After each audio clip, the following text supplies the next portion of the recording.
नमस्कार दोस्तों, आप सभी का एक बार फिर से स्वागत है प्रभुदेव क्लासेस में। दोस्तों, यूपी पुलिस का हिंदी का 37 का इंपॉर्टेंट प्रैक्टिस सेट लाए हैं दोस्तों। अब एक दिन समय रह गया है शेष, आप लोग जोरों शोरों से लग जाइए दोस्तों। देखिए पहला क्वेश्चन, हिंदी वर्णमाला में अंतस व्यंजन कौन से हैं? स ख स है, य र ल व, छ त्र स्र, च छ ज। क्या होगा दोस्तों, बताइए हिंदी वर्णमाला में अंतस व्यंजन कौन से होंगे? बी ऑप्शन, य र ल व। ठीक, अगला क्वेश्चन देखिए दोस्तों, किस छंद में 26 मात्राएं होती हैं तथा 14-12 पर यति होती है? वीर, सोरठा, गीतिका, छप्पय। क्या होगा दोस्तों, 40 में क्या होगा? गीतिका। 40 में क्या होगा? C option. ठीक दोस्तों, अगला क्वेश्चन देखिए, निम्नलिखित में से असंगत गलत विलोम शब्द युग्म कौन सा है? घात प्रतिघात, प्रसारण संकुचन, खग मृग, शाश्वत सदैव। दोस्तों सी ऑप्शन गलत होगा इसमें। ठीक, अर्थात इसका आंसर क्या होगा? सी। ठीक, अगला क्वेश्चन देखिए दोस्तों, 42वां प्रश्न संख्या 42 एवं 43 के लिए दिए गए वाक्यांशों के लिए एक शब्द का चयन करें जो अपने स्थान या स्थित से अलग न किया जा सके। अच्युत, अटूट, अटल, अदेय। क्या होगा दोस्तों 42 में? क्या होगा? अच्युत। A option. ठीक, अगला क्वेश्चन देखिए, जीने की इच्छा, जीने की इच्छा, जिज्ञासु, जिजीविषा, जिगिसु, पिपासु। क्या होगा दोस्तों 43 में? क्या होगा? जीविषा, अर्थात बी ऑप्शन। ठीक, अगला क्वेश्चन देखिए दोस्तों, संख्या गमन का संधि विच्छेद है। सखी धन आगमन, सखी धन आगमन, सखी धन गमन, संख्या धन गमन। क्या होगा 44 में? क्या होगा दोस्तों? सखी धन आगमन। ए। क्या होगा? Option A. ठीक, अगला क्वेश्चन देखिए, जब किसी सामान्य बात का विशेष बात से तथा विशेष बात का सामान्य बात से समर्थन किया जाए वहां कौन सा अलंकार होगा? विरोधाभास, संदेह, अंतार्थन, अर्थान्यास, विशेषक। क्या होगी दोस्तों 45 में? क्या होगा ऑप्शन? आप लोग बताइए। 45 में सी होगा, अर्थांतरन्यास। ठीक दोस्तों, अगला क्वेश्चन देखिए, शुद्ध वाक्य का चयन कीजिए। कामायनी उच्च कोटि का काव्य है, माता पिता पूजनीय है, आपका भविष्य उज्जवल हो। इस पुस्तक का नया संस्करण प्रकाशित हो रहा है। अशुद्ध वाक्य, इसमें अशुद्ध चूज करना है दोस्तों। क्या होगा 46 में? क्या होगा? बी, माता पिता पूजनीय है, अर्थात बी ऑप्शन। ठीक, अगला क्वेश्चन देखिए, छायादार शब्द किसका उदाहरण है? तत्सम, देशस, संकर, विदेशस। क्या है दोस्तों छायादार शब्द किसका उदाहरण है? 47 में क्या होगा दोस्तों? डी, संकर है। ठीक दोस्तों, अगला क्वेश्चन देखिए, ये 37 के 37 बहुत ही इंपॉर्टेंट क्वेश्चन है क्योंकि आपका पुलिस एग्जाम 4 सेट में बनेगा। 4 सेट में कौन सा कहाँ क्वेश्चन पूछा जाए कोई भरोसा नहीं है, इसलिए हर क्वेश्चन नॉर्मल हो चाहे हार्ड हो, सब इंपॉर्टेंट है। और ध्यान दीजिए, जो इस चैनल पर पहली बार आए हों इस चैनल को सब्सक्राइब कर लें, बेल आइकन का बटन दबा दें ताकि कोई भी वीडियो सबसे पहले आप तक पहुंचे। अब एक दिन शेष रह गया है दोस्तों। देखिए, निम्नलिखित में से किस विकल्प में सही सभी शब्द भाववाचक संज्ञा समूह है? अमीर गरीब, समूह मिठास, जवानी खट्टास, पुस्तक गंगा, रसीला कड़वाहट, बुढ़ापा उन्नत, धैर्य चालाकी, उदासी सूर्य। क्या होगा दोस्तों 48 में? क्या होगा? सी, रसीला कड़वाहट, बुढ़ापा उन्नत। ठीक दोस्तों, अगला क्वेश्चन देखिए, नीचे लोकोक्तियां और उनके अर्थ दिए गए हैं, उनमें गलत अर्थ वाली लोकोक्ति का चयन करना है। आगे हाथ न पीछे पगहा, बंधनहीन, 3-13 होना, संगठित होना, एक टकसाल के ढले हैं, सबके एक जैसे, आग के कंधे गांठ के पूरे, मूर्ख लेकिन धनवान। क्या होगा दोस्तों? गलत बताना है आपको। 49 में क्या होगा? बी, 3-13 होना, संगठित होना। 3-13 माने विखंडित हो जाना होता है, लेकिन यहाँ आपका दिया है क्या? संगठित होना। ठीक, अगला क्वेश्चन देखिए, गूलर का फूल होना, गूलर का फूल होने मुहावरे का सही अर्थ है फूल की तरह खिलना, अति प्रसन्न होना, दुर्लभ वस्तु, सुगंधित होना। क्या होगा दोस्तों 50 में? सी, दुर्लभ वस्तु। ठीक, अगला क्वेश्चन देखिए, मैंने राधा के लिए कपड़े खरीदे, इस वाक्य में कारक का प्रकार बताइए। अपादान, करण, कर्ता, संप्रदान। क्या होगा दोस्तों 51 में? क्या होगा? संप्रदान। C option. ठीक, अगला क्वेश्चन देखिए, किस भाव का परिपक्व अवस्था को रस कहा जाता है? किस भाव की परिपक्व अवस्था को रस कहा जाता है? अनुभाव, विभाव, अस्थायी भाव, संचारी भाव। 52 में क्या होगा दोस्तों? अस्थायी भाव। D option. ठीक, अगला क्वेश्चन देखिए, तिरंगा में कौन सा समास है? द्वंद्व, द्विगु, अव्ययी भाव, तत्पुरुष। तिरंगा में कौन सा समास है दोस्तों बताइए? 53 में क्या होगा? बी, द्विगु समास होगा। ठीक, अगला क्वेश्चन देखिए, अभ्यंतर का सही अर्थ है किसी वस्तु का आभा, किसी वस्तु का बाहरी भाग, किसी वस्तु से भिन्न, किसी वस्तु का भीतरी भाग। अभ्यंतर का सही अर्थ क्या होगा दोस्तों? 54 में क्या होगा? किसी वस्तु का भीतरी भाग, अर्थात डी ऑप्शन। ठीक, अगला क्वेश्चन देखिए, किस क्षेत्र की बोली को काशिका कहा गया है? भिलवाड़ा, दिल्ली, सूरत, वाराणसी। बताइए दोस्तों 55 में क्या होगा? 55 में आप लोग बताइए जल्दी जल्दी। 55 में क्या होगा? सी, काशिका वाराणसी को बोली को कहा गया है। ठीक दोस्तों, समूहार्थक शब्द को चिन्हित कीजिए।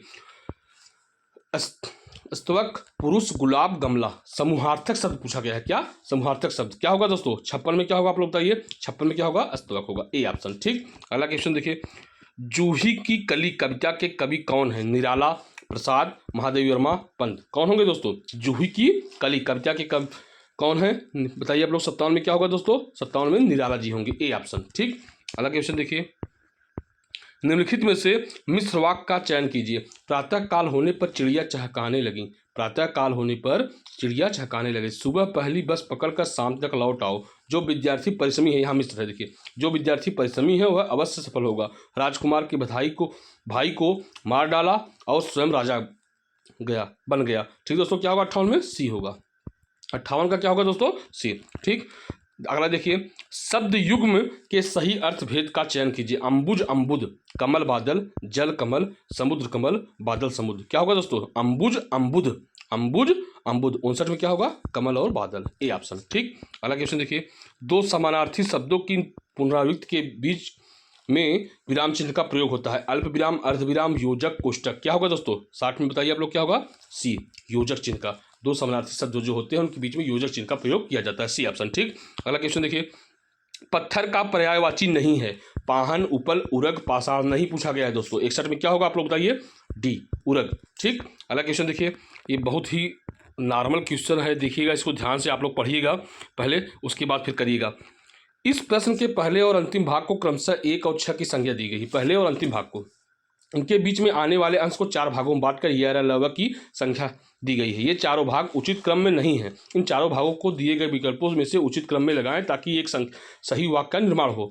पहला दिया ही गया है, आपको धोखा, आप सबको धोखा, यह धोखा दे सकते हो पर, दे सकते हैं पर, दे सकते हैं आप खुद को नहीं, वक्त को नहीं दे सकते।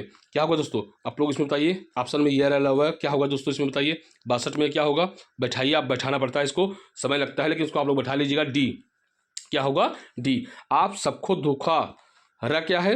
दे सकते हैं पर वह खुद को नहीं, क्या है दोस्तों? वह, उसके बाद ल, दे सकते हैं आप खुद को, यह कहाँ है दोस्तों? धोखा दे सकते हैं पर वक्त को नहीं दे सकते। ठीक दोस्तों, क्या होगा इसमें? डी।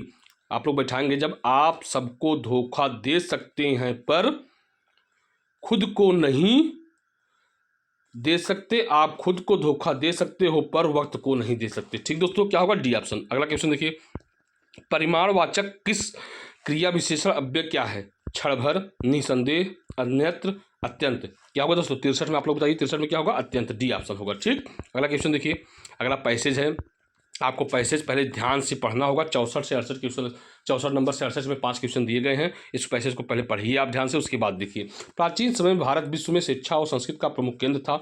देश विदेश के विद्यार्थी यहाँ शिक्षा प्राप्त करने आते थे। प्राचीन भारतीय शिक्षा प्रणाली के अंतर्गत विद्यार्थी को पुस्तकीय ज्ञान और आध्यात्मिक ज्ञान प्रदान करने के साथ साथ उसे शारीरिक शिक्षा भी प्रदान की जाती है। उसे युद्ध कौशल भी सिखाया जाता है। इस प्रकार प्राचीन शिक्षण संस्थाएं या आश्रम विद्यार्थी के चहुमुखी विकास पर ध्यान देते हैं। आज स्थिति भिन्न है। वर्तमान दोषपूर्ण शिक्षा प्रणाली सिर्फ डिग्रीधारी बेरोजगारों की भीड़ उत्पन्न कर रही है। आज के अधिकांश युवा शिक्षा प्राप्त करके भी स्वावलंबी नहीं बन पाते। उनके हृदय में देश और समाज के प्रति किसी भी प्रकार की कर्तव्य बोध उत्पन्न नहीं होता। वे अपनी प्राचीन परंपराओं का सम्मान नहीं करते। वर्तमान शिक्षा प्रणाली युवाओं में राष्ट्र गौरव की भावना उत्पन्न करने में असफल रही है। समय समय पर भारत की नीति निर्माताओं ने शिक्षा को बहुआयामी बनाने के लिए अनेक प्रयास किए हैं। नई शिक्षा नीति में विद्यार्थी के नैतिक, मानसिक और शारीरिक विकास पर बल देने का प्रयास किया जा रहा है। अब नवीन शिक्षा प्रणाली के अंतर्गत विद्यार्थियों को जाति, धर्म और भाषा के दायरे से ऊपर उठकर राष्ट्र हित में कार्य करने के लिए प्रेरित किया जा रहा है। इस शिक्षा प्रणाली में व्यावसायिक शिक्षा पर बल दिया जा रहा है ताकि शिक्षित लोगों का रोजगार उपलब्ध हो सके। इस पैसेज को पढ़ने के बाद फिर क्वेश्चन को ध्यान दीजिएगा दोस्तों। प्राचीन समय में विश्व में शिक्षा और संस्कृत का प्रमुख केंद्र था भारत, अमेरिका, चीन, रूस। प्राचीन समय में उसमें पैसेज दिया है, देखिए आप ढूंढेंगे तो पा जाएंगे दोस्तों। पैसेज में दिया है क्या है? भारत था प्रमुख केंद्र। ठीक, ए ऑप्शन। अगला क्वेश्चन, प्राचीन शिक्षण संस्थाएं ध्यान देती थी विद्यार्थी के व्यवहारिक विकास पर, विद्यार्थी के स्वास्थ्य पर, विद्यार्थी के चौमुखी विकास पर, पुस्तकीय विकास पर। क्या होगा दोस्तों 65 में? आप लोग बताइए 65 में क्या होगा? सी, विद्यार्थी के चौमुखी विकास पर प्राचीन शिक्षा संस्थाएं ध्यान देती थी। ठीक, अगला क्वेश्चन देखिए दोस्तों, नवीन शिक्षा प्रणाली में विद्यार्थियों को प्रेरित किया जाता है रोजगार करने के लिए राष्ट्र हित में कार्य करने के लिए, प्राचीन परंपराओं को सम्मान करने के लिए, किसी के लिए नहीं। क्या होगा दोस्तों? 66 में क्या होगा? 66 में बी होगा, राष्ट्र हित में कार्य करने के लिए नवीन शिक्षा प्रणाली में विद्यार्थियों को प्रेरित किया जाता है। ठीक, अगला क्वेश्चन देखिए, नवीन शिक्षा प्रणाली में व्यवहारिक शिक्षा पर बल दिया जा रहा है ताकि राष्ट्र का विकास हो सके, शिक्षितों को रोजगार मिल सके, विद्यार्थियों का नैतिक, शारीरिक और मानसिक विकास हो सके, विदेशी विद्यार्थी आकर शिक्षा ग्रहण कर सके। 67 में क्या होगा दोस्तों? सी होगा, विद्यार्थियों का नैतिक, शारीरिक और मानसिक विकास हो सके। इसमें आपको पैसेज में पूरा ये दिया गया है, इसलिए आप लोग पैसेज पर बहुत ध्यान से पढ़िएगा, उसके बाद क्वेश्चन देखिएगा। ठीक दोस्तों, अगला क्वेश्चन देखिए, पुस्तकी शब्द में प्रत्यय बताइए कि यह ई बड़ाई। क्या होगा दोस्तों? पुस्तकी। 68 में क्या होगा? सी, ई। ठीक दोस्तों, अगला क्वेश्चन देखिए, वाक्य में त्रुटिपूर्ण भाग का चयन कीजिए, यदि कोई त्रुटि न हो तो डी भाग को चिन्हित कीजिए। अनेक अध्यापकों, शिक्षाविदों तथा भाषा शास्त्रियों का सहयोग मिला है, कोई त्रुटि नहीं। क्या होगा दोस्तों? 69 में आप लोग बताइए, ए होगा, अनेक अध्यापकों। ठीक, अनेक अध्यापक लिखना चाहिए, अध्यापकों नहीं। ठीक, अगला क्वेश्चन देखिए, निम्नलिखित में से कौन सी पुस्तक प्रेमचंद द्वारा लिखित नहीं है? कायाकल्प, रंगभूमि, ध्रुव स्वामिनी, कर्मभूमि। क्या होगा दोस्तों? 70 में आप लोग बताइए, क्या होगा? डी, ध्रुव स्वामिनी। ठीक, अगला क्वेश्चन देखिए, निम्नलिखित में से कौन अष्टछाप का कवि है? मीराबाई, सूरदास, विद्यापति, रसखान। 71 में क्या होगा दोस्तों? आप लोग बताइए, सूरदास जी अष्टछाप के कवि थे। ठीक, अगला क्वेश्चन देखिए, वह बहुत मधुर गाता है, वह बहुत मधुर गाता है, इनमें विशेषण शब्द का चयन कीजिए। वह बहुत गाता मधुर, दोस्तों विशेषण पूछा गया है। 72 में क्या होगा दोस्तों? बी, बहुत, यही विशेषण है। ठीक दोस्तों, अगला क्वेश्चन देखिए, निम्नलिखित में से किसको साहित्य अकादमी पुरस्कार मिला? नामवर सिंह, प्रेमचंद, भारतेंद्र हरिश्चंद्र, सूर्यकांत त्रिपाठी, निराला। साहित्य अकादमी का पुरस्कार किसको मिला था दोस्तों? 73 में क्या होगा? नामवर सिंह, ए ऑप्शन। ठीक दोस्तों, अगला क्वेश्चन देखिए, ज्ञानपीठ पुरस्कार किस भाषा से संबंधित है? हिंदी से, संस्कृत से, तमिल से, संविधान की 8वीं अनुसूची की सभी भाषाओं से। दोस्तों ज्ञानपीठ पुरस्कार किससे संबंधित है? डी, संविधान की 8वीं अनुसूची की सभी भाषाओं से संबंधित है। ठीक दोस्तों, अगला क्वेश्चन इस सीरीज का लास्ट क्वेश्चन है, 37 मोस्ट इंपॉर्टेंट क्वेश्चन थे। देखिए, जिस छंद में 4 चरण और प्रत्येक चरण में 16 मात्राएं होती है वह कहलाता है दोहा, सोरठा, रोला, चौपाई। दोस्तों जिस छंद में 4 चरण और प्रत्येक चरण में 16 मात्राएं होती है वो चौपाई कहलाता है। बहुत पहले का ही बहुत नॉर्मल क्वेश्चन है, लेकिन पूछा जा सकता है। जो इस चैनल पे नए आए हों आप पहले इसको दोहरा लीजिएगा, इसको ज़्यादा से ज़्यादा शेयर करिए। दोस्तों आप लोगों के पास समय कम है, हर सब्जेक्ट को ध्यान से देखते हुए दोहराते रहिए। और मैं डेली का डेली 1-2 प्रैक्टिस सेट आपका हिंदी का और जीएस का बना रहा हूँ। अब समय कितना ही दिन रह गया है। ठीक, जो इस चैनल पे नया है उस चैनल को सब्सक्राइब कर ले, बेल आइकन का बटन दबा दें। आप लोग जल्द से जल्द सफलता प्रदान करेंगे। जय हिंद, जय भारत।